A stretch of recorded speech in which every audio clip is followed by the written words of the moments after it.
Hello and welcome to another session, and this time on critical reasoning and critical thinking. So, what is critical reasoning? It is essentially about argument analysis, right? And though we have covered it earlier, but what is an argument? An argument is a reason and a reason leading to a conclusion, right? Some people call it a premise. So, a premise and a premise adding up to a conclusion, this whole three statements together is an argument. Think of it as a box, and it is made up of reasons and conclusion. There could be multiple reasons also, right? Now, let's go for another example just so that we understand what an argument is. So, if I say Rahim is a man, and I tell you that all men are mortal. So, these two are my reasons, or these two are my propositions that I'm using to come to the conclusion that Rahim is a mortal, right? In case I'm going too fast or this is very unfamiliar, I recommend that you go through the verbal logic session 1 or the deductive logic video. This kind of an argument or syllogism is covered in detail there. But this is essentially an argument. But in critical thinking and critical reasoning, we're looking at real world arguments. We know this kind of an argument is very, very academic, very formal, and it is not, this is not how we really argue in the real world, right? Okay, before we go any further, I would like to say that everybody already who's watching this video is already very, very good at this subject. Everybody is very, very logical, and most people do tend to think critically in their day-to-day lives. Okay, and everybody is presenting arguments to you. So somebody says, vote for this party because this party will bring development, right? So vote for this party is a conclusion, and the reason given is that it will bring development. Or the other party says, do not vote for this party because it will divide the country. So do not vote is the conclusion, and the that division of country will happen is a reason given, right? So, and all TV ads or all the ads that you see are basically arguments only, because they're saying buy this product because of this reason, right? So they're saying, for example, a deodorant company is saying, if you use this deodorant, women will come to you. So the reason is that women will come to you, therefore you should buy this deodorant, right? So arguments are everywhere. They are the currency of thought. If you want to convince someone to do something, you will have to present an argument. You will have to use arguments when you're working in a company. When you're presenting your ideas, you have to back your ideas by reason, right? And you have to work with logic. So all of that put together is essentially critical thinking or critical reasoning or analyzing real world arguments. Okay, so let's get back to the fundamentals of the argument. Think of an argument as a box, as one unit, and it is made up of reasons and conclusion, right? The reasons add up to the conclusion, the reasons provide support to the conclusion, and the reasons and the conclusion together are considered an argument, right? But essentially, you can also consider the conclusion as the argument because that's the crux of the argument, right? Now, when I'm saying reason plus reason, there could be more than one reason also. There could be multiple factors. For example, I might say this is the cheapest car, it has the best mileage, it is the most rugged and has the best service in the country, therefore, you should buy this car. So, all of these reasons put together leading up to one conclusion, that's how you should buy this particular car, right? Or it could be a reason and a reason leading to conclusion, and the conclusion then becomes another reason for a further conclusion. For example, Rahim is a man, all men are mortal, so that will lead to Rahim is a mortal. But furthermore, it is given to me that all mortals are funny. We know Rahim is a mortal, and then we know all mortals are funny, therefore Rahim will become funny. So this is once again like a very academic argument. It has no ambiguity in it. All the reasons are provided and the flow is quite clear. Once again, if this kind of process is not making sense to you, I recommend going through the verbal logic session 1 deductive reasoning video. This will become easier, right? Okay, so what happens in a real world argument? Let's look at, let's start with an example. So somebody will say, Rahim is a scientist and therefore he must be intelligent, or he is intelligent, right? They will not probably even say therefore, just this is the kind of argument that somebody will present. Rahim is a scientist, therefore Rahim is intelligent, right? Now I see that Rahim is a scientist is the reason given, and Rahim is intelligent is the conclusion drawn. That much is clear, right? And even you might be thinking that, yeah, this argument or this idea is okay.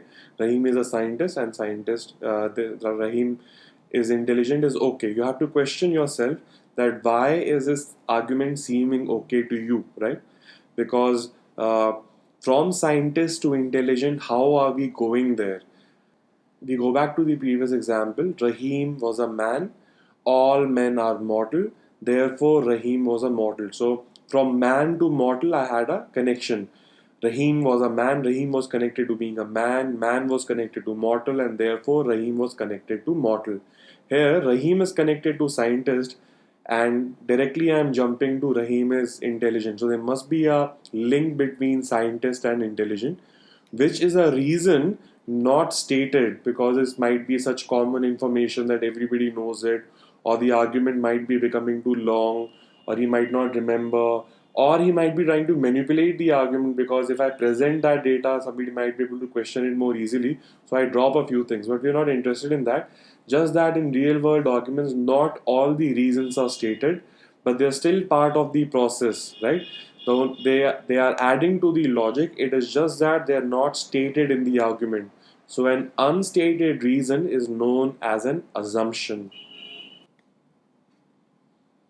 Okay, so if I want to go back to my definition of an argument, and more specifically the way an argument works in the real world, it would now be reason plus assumption is equal to conclusion. When I say reason, I mean reason 1, reason 2, reason 3, and when I say assumption, there could be multiple assumptions as well. So reasons plus assumptions is equal to the conclusion, right? Whereas assumption is a reason because that's what an argument means. A reason plus reason is equal to the conclusion.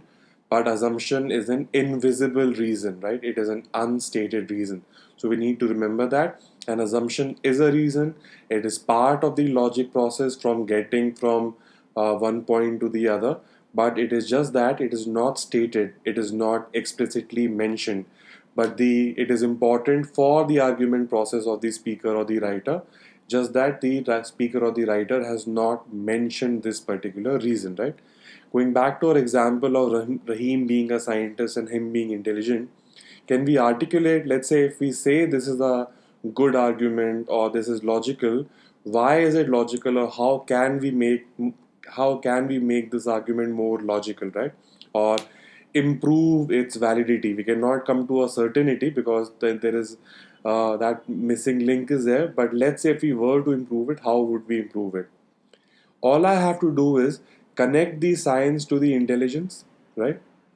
In the simplest form, the sentence would be all scientists are smart, or all scientists are intelligent, or I would say a recent study has shown that 95% of the scientists are intelligent. In all of these cases, that missing link which was not mentioned is now highlighted. I can see a jump from scientist to smart, and therefore Rahim also becomes smart or Rahim also becomes intelligent. So the connection kind of becomes complete. I can also say that the argument has been improved or strengthened. Now it is carrying more weight, right? Because the conclusion, it has more support now, right? So this process of critical thinking is essentially about spotting assumptions and working on the inference process, right? We'll talk about inference in a minute, but spotting assumptions is the main game here. Because let's say if I want to talk about your exam point of view, you have questions like strengthen the argument, weaken the argument, identify the assumption. Now, in most of these questions, the assumption spotting is the game. Because for a straightforward, what is the assumption question? Obviously, you're finding the assumption. But for strengthening or weakening kind of questions, also you are using the assumption only. You want to strengthen the argument, you highlight the assumption. You want to weaken the argument, you try and negate the assumption. So we'll talk about this more with this example only. But the idea or the principal thing which is ambiguous in an argument is the missing reason or the assumption or the link between objects, right? So we must pay attention to assumptions hidden in the argument now, right? Going back to this example, say this time you wanted to weaken the argument, or say you wanted to attack the conclusion. You do not want to believe the conclusion and you want the other person to know also that the conclusion is wrong, or basically you want to create doubt about the conclusion. How will you do that, right? Once again, the key would be identifying the assumption. In the argument, Rahim is connected to a scientist and then Rahim is connected to intelligence, but there is no connection between scientist and intelligence mentioned in the argument. That means it is an unstated reason or an assumption, the link between science and intelligence, right? Because it has not been stated, you can also attack it. So say if you find a piece of evidence which goes against that connection, which breaks the connection between scientist and intelligence, if you find or provide such an evidence, you would be weakening this particular argument. So say you found a study which says that most of the scientists are not smart, you will be severely weakening this particular argument, right?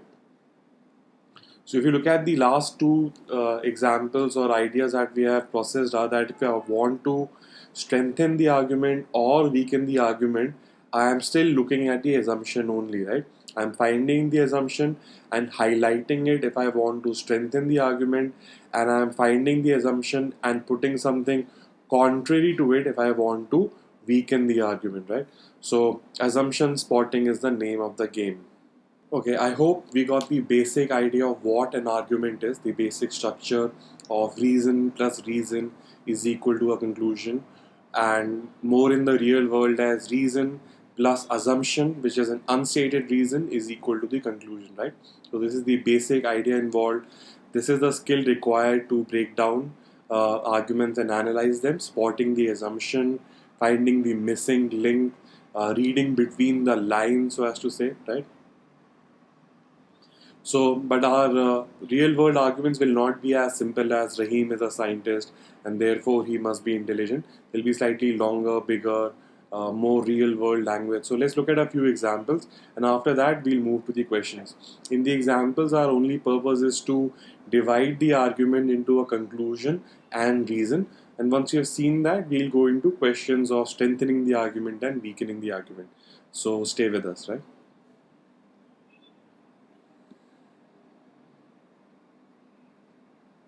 Okay, so I hope this was pretty easy.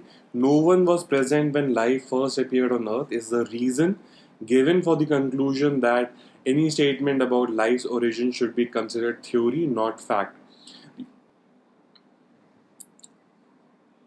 Right. So the author wants you to believe that uh, the ideas about of origin of life should be considered theory, not fact. Why? What is the reason given for that? That he's saying that no one was present, right? There is a link between, there is a missing link between presence and something considered, whether something should be considered theory or not, but we'll not go into too much detail. We just want to get comfortable with the idea of spotting conclusions and reasons in an argument, and basically understanding what an argument looks like for now, right? Yeah. Once again, since it turns out that all humans are descended from a small number of African ancestors in our recent evolutionary past, this is the reason. Believing in profound differences in races as ridiculous as believing in a flat earth. This is the conclusion, right?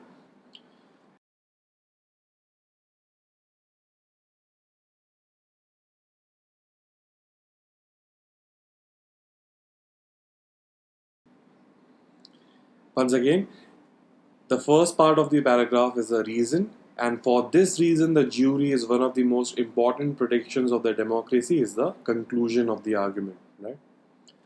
Houses are built to live in, not look on, is a reason, and the conclusion is therefore let use be preferred over uniformity, right? So, more often than not, just by reading and if you can translate it for yourself, you will understand that what is given as a reason and what is a point that the author or the speaker is trying to make. So, it shouldn't be too difficult, but there is some help available. we have already looked at the importance of keywords or conjunctions in our reading skills videos. Once again, here also these conjunctions will come in handy because there are some words which indicate that whatever text follows is going to be a conclusion, right? Words like thus, hence, therefore, for this reason, consequently, etc.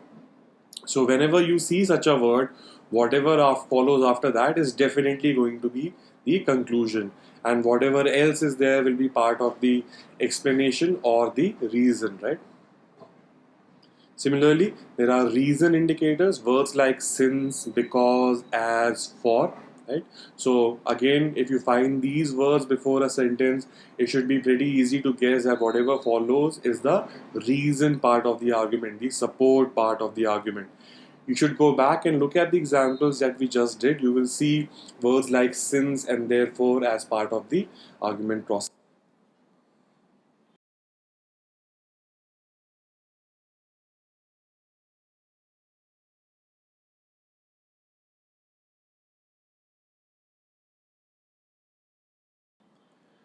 Okay, so that covers the basics for us.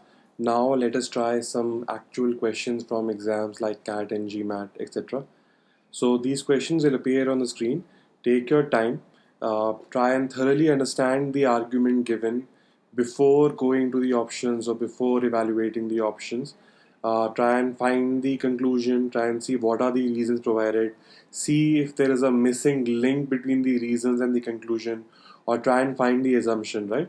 So do this before picking up the options and evaluating them, because in the beginning we really want to understand the argument and the missing links, if at all any are present there, right?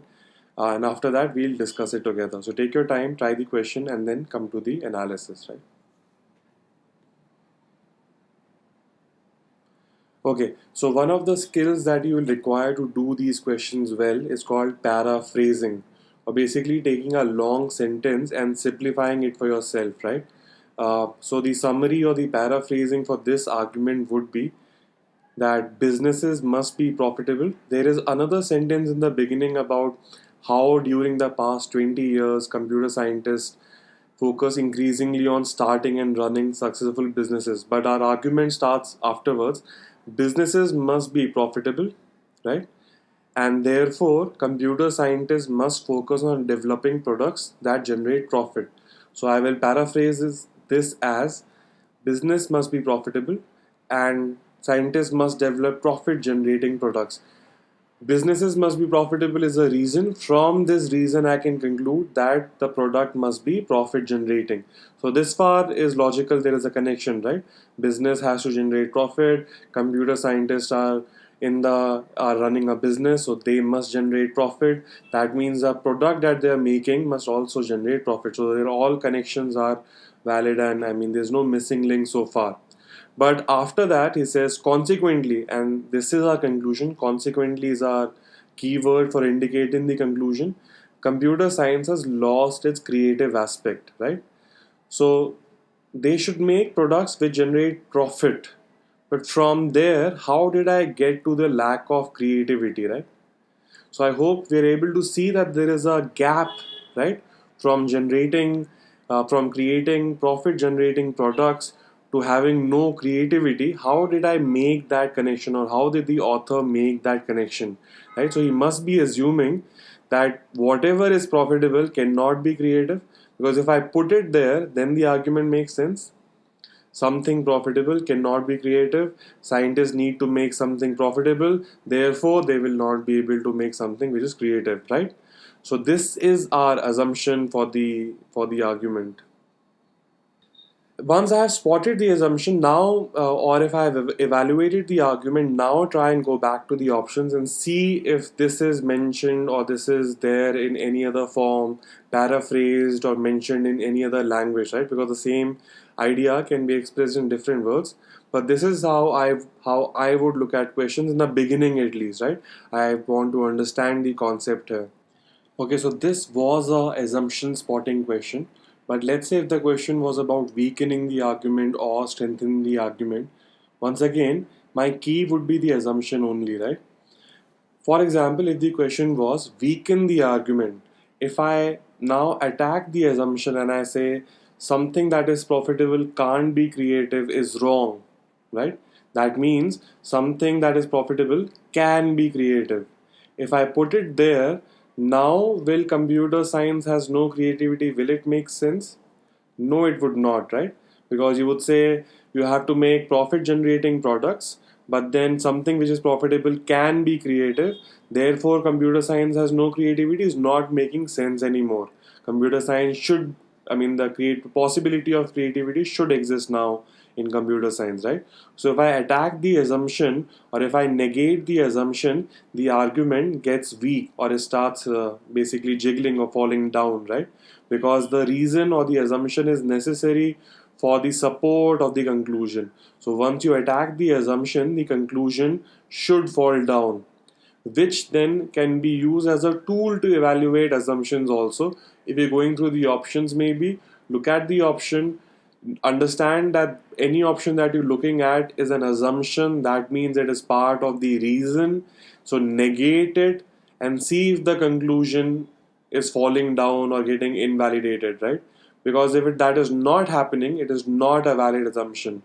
I hope this is making sense to you. Maybe repeat this, listen to it a couple of times to figure out the connection.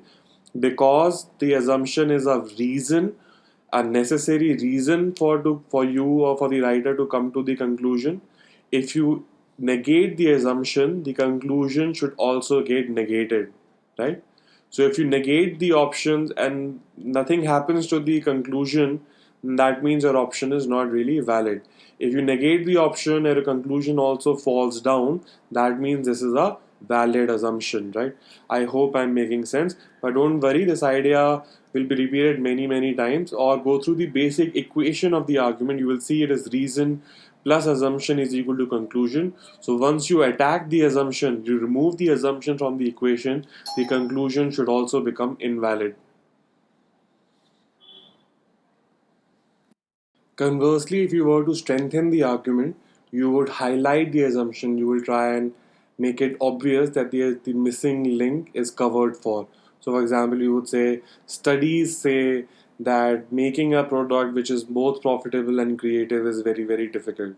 Or a recent study has demonstrated that profitability causes factor X and factor X causes a decline of creativity. Therefore, profitability causes a decline in creativity. So anything, any data which is basically the assumption stated in another word is going to strengthen the argument, right? So I hope the idea is making sense to you. The answer for this question is option C. As of now, I'm not going to discuss all the other options, but if you think something else is the answer, some other option is the answer, in the comment section, provide your reasons for it, right? Because critical thinking is all about providing reasons and analyzing arguments. So if you think that my answer for this question is incorrect, do provide your reasons for it, okay? But as we move along, we'll discuss, look at the options also to evaluate it and sometimes see how silly they are. But in the beginning, because we're trying to master the concept here, we really want to look at the argument by itself, spot the missing link, first analyze it in my head, then look at the options. Otherwise, it is very likely, especially if English is a second language for you, that you might get confused by the options themselves. Though, once you have mastered the subject or at least partially done it, options can be of great help to you. But for now, we just want to analyze the argument by itself. Okay, let's move to the next question. Try the same thing. Hit pause, try the question by yourself. Paraphrase, now you know how to paraphrase, right? Try and reduce this paragraph into 2 or 3 sentences for your, so that you can hold it in your head easily, so that you can analyze it easily, and then come to the analysis.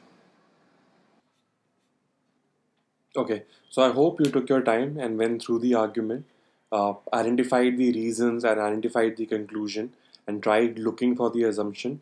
And even before that, read the argument a couple of times, paraphrased it for yourself in simpler words in language that you understand. So, this argument reduced to simple sentences would be that that due to advances in biotechnology, genetic roots of disease will be traced. So basically, genetic roots will be traced, and as a result they are saying that the disease will be eliminated, right? Now it seems okay, but our task is to look at it in more detail, try and read between the lines, see if they are well linked or if there is a missing link or what is the assumption involved. Because once I do that, I can strengthen the argument, weaken the argument, or identify the assumption itself, right? So genetic roots will be traced and the mentioned disease will be eliminated. So now, what to think of and where to start thinking from? Think of the disease factor, right? So the disease will be eliminated.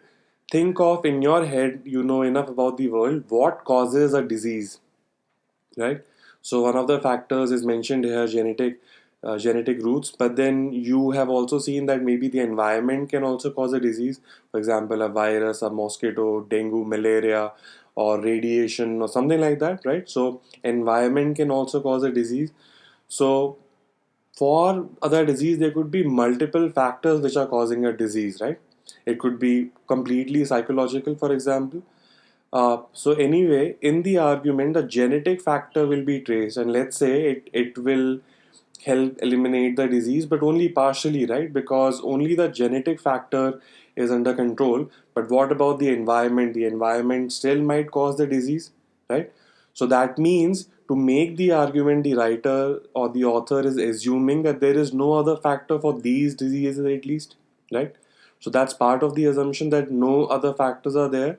Genetic roots is the only factor that has been covered according to the argument, therefore the disease will be eliminated. So now it makes sense.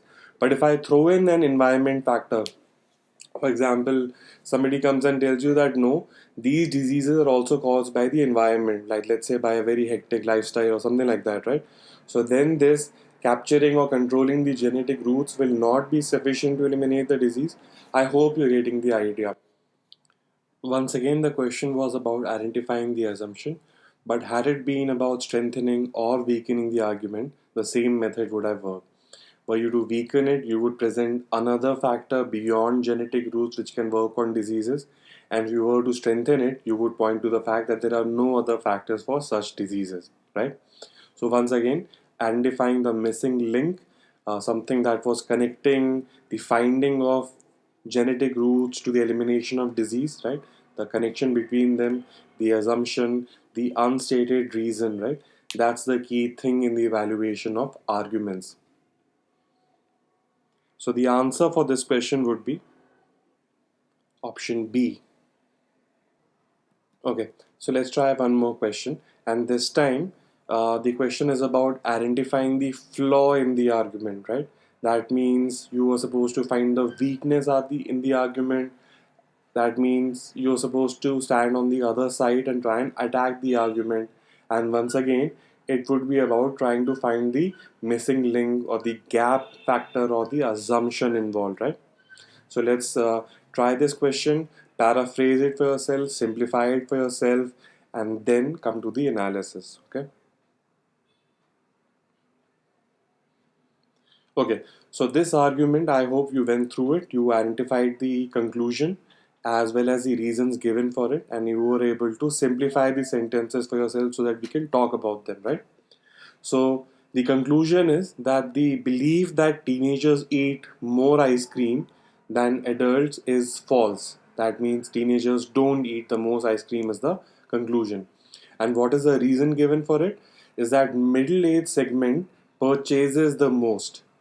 Now, if you do not pay attention, it's very easy. They are purchasing the most. That means they must be eating the most, and therefore teenagers are not eating the most, right? But remember, to come to this, teenagers are not eating the most. I had to assume that those who are purchasing are also eating, right? Otherwise, what's the connection between adults purchasing and therefore teenagers not eating?